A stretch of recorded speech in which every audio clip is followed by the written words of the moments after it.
Welcome to double seven media. నేను మీ ఆదినారాయణ. నేటి బాలలే రేపటి పౌరులు అని రాజకీయ నాయకులు, అధికారులు, పెద్ద పెద్ద ప్రొఫెసర్లు, వివిధ రకాల విద్యావంతులు చెప్తూ ఉంటారు. ప్రస్తుత సమాజంలో పిల్లలు బాగా శ్రద్ధతో చదివి ఉన్నత స్థాయికి ఎదిగి ఉన్నత పదవులు అనుభవించాలని పెద్దలు పదే పదే చెప్తూ ఉంటారు. అయితే విద్యార్థులు పెద్ద చదువులు చదవాలనే ఆలోచనతో పెద్ద పెద్ద కాలేజీల్లో చేరుతూ అనేక రకాల కారణాలతో చిన్న వయసులోనే మృత్యువాత పడుతున్నారు. వారు బాగా చదివి తల్లిదండ్రులకు, పాఠశాలకు, వారుంటున్న మండలానికి, జిల్లాకు మంచి పేరు తీసుకొని రావాలి, నేను కలెక్టర్ కావాలి, నేను ఎస్పీ కావాలి, నేను పోలీసు కావాలి, ఇలా రకరకాల ఆలోచనలతో విద్యార్థులు చదువుతూ ఉంటారు. ఎందుకంటే తల్లిదండ్రులు, ఉపాధ్యాయులు వారికి ఈ విధంగా చదవండి, లాయర్ కాండి, ఇంజనీర్ కాండి, పోలీసు కాండి, ఇలా వారికి చెప్తుంటారు. ఆ ఆలోచనతోనే పెద్ద పెద్ద చదువులు చదివేందుకు సిద్ధమవుతూ ఉంటారు. చదువుతున్న సమయంలో కాలేజీలలో చాలా చిన్న వయసులోనే 20 నుంచి 25 సంవత్సరాల లోపే చాలామంది విద్యార్థులు ఆత్మహత్యలు చేసుకుంటున్నారు. ఇప్పుడు కొత్తగా అన్నమయ్య జిల్లా రాజంపేట పరిధిలోని బోయినపల్లి దగ్గర ఉన్న అన్నమాచార్య ఇంజనీరింగ్ కళాశాలలో ఒక విద్యార్థిని ఉరి వేసుకొని ఆత్మహత్య చేసుకుంది. ఆ విద్యార్థిని చనిపోవడానికి గల కారణాలు తెలియాల్సి ఉంది. తల్లిదండ్రులు పిల్లలను పెద్ద పెద్ద చదువులు చదివిస్తూ వారిని ఒక స్థానంలో చూడాలనుకుంటారు. లాయర్ కావచ్చు, ఇంజనీర్ కావచ్చు, డాక్టర్ కావచ్చు, ఎస్పీ కావచ్చు, డిఎస్పీ కావచ్చు, ఆర్డీఓ కావచ్చు, ఎంఆర్ఓ కావచ్చు, ఇలా రకరకాల ఉన్నత పదవుల్లో వారి బిడ్డలు ఉండాలని తల్లిదండ్రులు భావిస్తూ ఉంటారు. కానీ వారు చదువుతున్న సమయంలోనే విద్యార్థులు మృత్యువాత పడుతుండడంతో తల్లిదండ్రులు శోక సముద్రంలో మునిగి తేలుతున్నారు. ఇప్పుడు రాజంపేట అన్నమాచార్య ఇంజనీరింగ్ కళాశాలలో విద్యార్థిని మృతి చెందడంతో బీజేపీకి చెందిన రాష్ట్ర కార్యవర్గ సభ్యులు పోతుగుంట రమేష్ నాయుడు గారు మీడియా సమావేశంలో మాట్లాడడం జరిగింది.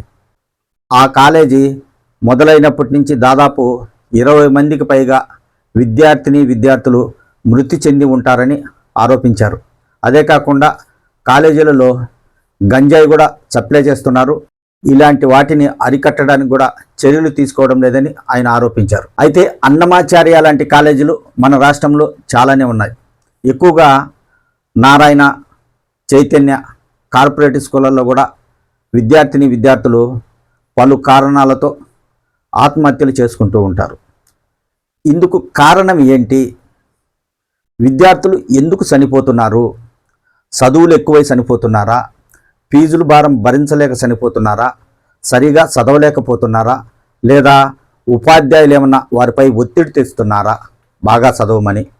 ఎందుకు జరుగుతుంది అనేది రాష్ట్ర ప్రభుత్వాలు అలాంటి వాటిపై ప్రత్యేక సిట్టు ఏర్పాటు చేసి విద్యార్థులు ఎందుకు మృతి చెందుతున్నారో తెలుసుకోవాల్సిన అవసరం ఉంది. ఇప్పటి యువకులే భావితరాలకు ఆదర్శమని పెద్దలు, విద్యావంతులు చెప్తూ ఉంటారు. వారు చెప్పే మాటలు బాగున్నాయి, కానీ ఇక్కడ విద్యార్థులు మాత్రం మృత్యువాత పడుతున్నారు. ఆ విద్యావంతులు కానీ, ప్రజాప్రతినిధులు కానీ, రాజకీయ నాయకులు కానీ వీటిని అరికట్టడానికి ఎందుకు ముందుకు సాగడం లేదు? మన రాష్ట్రంలో చాలా విద్యా సంఘాలు ఉన్నాయి, విద్యా సంఘాల నాయకులు ఉన్నారు. మరి విద్యార్థులు ఇలాగ చనిపోతుంటే వీరందరూ ఏం చేస్తున్నారు? ఒక్కసారి అయితే ఓకే, 2 సార్లు ఓకే, 3 సార్లు ఓకే, కానీ ప్రతి ఏడాది ఏదో ఒక ప్రైవేట్ కాలేజీలో విద్యార్థులు ఆత్మహత్యలు చేసుకుంటున్నారు. నారాయణ, చైతన్య ఇంజనీరింగ్ కాలేజీల్లో కూడా ఎక్కువగా విద్యార్థులు ఇలా మృత్యువాత పడుతూ ఉంటారు. ఇటీవలనే మనం చూసాం, ఒక కాలేజీలో ఒక విద్యార్థి కాలేజీ భవనంపై నుంచి దూకి ఆత్మహత్య చేసుకున్నాడు. ఇలాంటి సంఘటనలు కార్పొరేట్ స్కూళ్ళల్లో ఎక్కువగా జరుగుతున్నాయి. ఇలాంటి వాటిపై ప్రభుత్వాలు ఎందుకు దృష్టి పెట్టడం లేదు? తల్లిదండ్రులు ఎంతో కష్టపడి పిల్లలను చదివిస్తున్నారు. మంచి స్థాయికి వచ్చే సమయంలో వాళ్ళు ఆత్మహత్యలు చేసుకుంటున్నారు. అలా బిడ్డలు చనిపోవడం వలన తల్లిదండ్రులు రోధిస్తున్నారు. కారణాలు ఏవో తెలియకుండా తమ పిల్లలు ఆత్మహత్యలు చేసుకుంటుంటే తల్లిదండ్రులు కన్నీరు మున్నీరుగా విలిపిస్తున్నారు. ఆ తల్లిదండ్రుల బాధ కాలేజీల యాజమాన్యానికి కానీ, ప్రభుత్వానికి కానీ, విద్యా సంఘాల నాయకులకు కానీ కనిపించడం లేదా? ఒక్కసారి ఆలోచించండి. ఏ కారణాలతో చనిపోతున్నారో ఇంతవరకు ఎవరికీ తెలియడం లేదు. చనిపోయిన తర్వాత ఆ కాలేజీలో విద్యార్థి చనిపోయాడు అని కొంతమంది ఆ కాలేజీ యాజమాన్యానికి వ్యతిరేకంగా మాట్లాడతారు, కేసులు పెడతారు. తర్వాత ఆ కేసులు ఏమవుతాయో కూడా ప్రజలకు తెలియడం లేదు. ఎందుకు చనిపోతున్నారు విద్యార్థులని ఇంతవరకు ఎవరికి అర్థం కాని ప్రశ్న. ఎందుకు? ఏం జరుగుతుంది? ప్రభుత్వాలు ఏం చేస్తున్నాయి? విద్యార్థులను కాపాడాల్సిన బాధ్యత ప్రభుత్వానికి లేదా? ఇలా విద్యార్థులు ప్రైవేట్ కాలేజీల్లో చనిపోవడం పరిపాటిగా మారింది. కట్టుదిట్టమైన చర్యలు లేకపోవడంతో మధ్యలోనే విద్యార్థుల జీవితాలు నాశనమైపోతున్నాయి. ఇలాంటి వాటిపై ప్రభుత్వాలు ఖచ్చితంగా కట్టుదిట్టమైన చర్యలు తీసుకోవాల్సిన అవసరం ఉందని ప్రజలు కోరుకుంటున్నారు. విద్యార్థుల తల్లిదండ్రులు కోరుకుంటున్నారు. ప్రతి ఒక్కరూ కోరుకుంటున్నారు.